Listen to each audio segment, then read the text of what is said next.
let's see how to build a cottage garden like this. আজ আমি আবারও শুধুই বোগেনভেলিয়া নিয়ে কথা বলবো, যেমনটা তোমাদেরকে লাস্ট পার্টে প্রমিস করেছিলাম।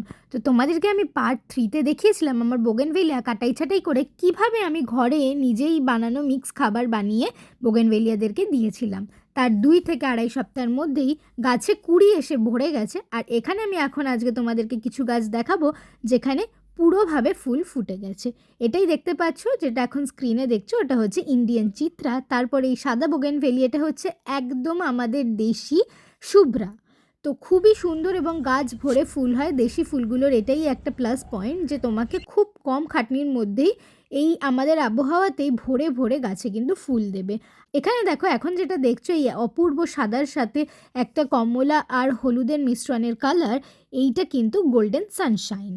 তারপরেই তোমাদেরকে দেখাচ্ছি এই সুন্দর ব্রাইট টকটকে লাল রঙের বোগেনভেলিয়াটা হচ্ছে ফ্লেম। হ্যাঁ, এটা আগুনের মতোই সেরকম টকটকে লাল আর ভীষণ হেভি ব্লুমার। এরপরে আমি তোমাদেরকে দেখাবো আমার one of my favourite imperial Thai Deloitte. এটা হচ্ছে একটা আবিরের রঙের মতো এরকম সাদা আর লাইট পিঙ্ক কালার মিশিয়ে।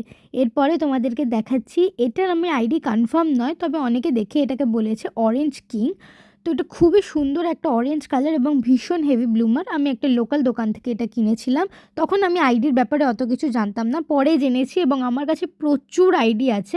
আমার কাছে মোটামুটি বোগেনভেলিয়া গাছ রয়েছে হচ্ছে 25টা মতো, যেগুলোতে বেশ ভালো করে ফুল এসে গেছে এবং ফুটেও গেছে, কালার বোঝা যাচ্ছে। আজ সেগুলোরই আইডি চেনালাম। বাকি এতগুলো গাছ তো আছে, তোমাদেরকে আবার ফুল ফুটলে আইডি চিনিয়ে দেবো। পরের পার্টে গোলাপ গাছ আর বাকি শীতকালীন গাছের আপডেট নিয়ে ফিরে আসছি। কটেজ গার্ডেন সিরিজ তোমাদের কেমন লাগছে আমায় জানিও। ভালো লাগলে সাবস্ক্রাইব করে দেখতে থেকো। চলো, টাটা।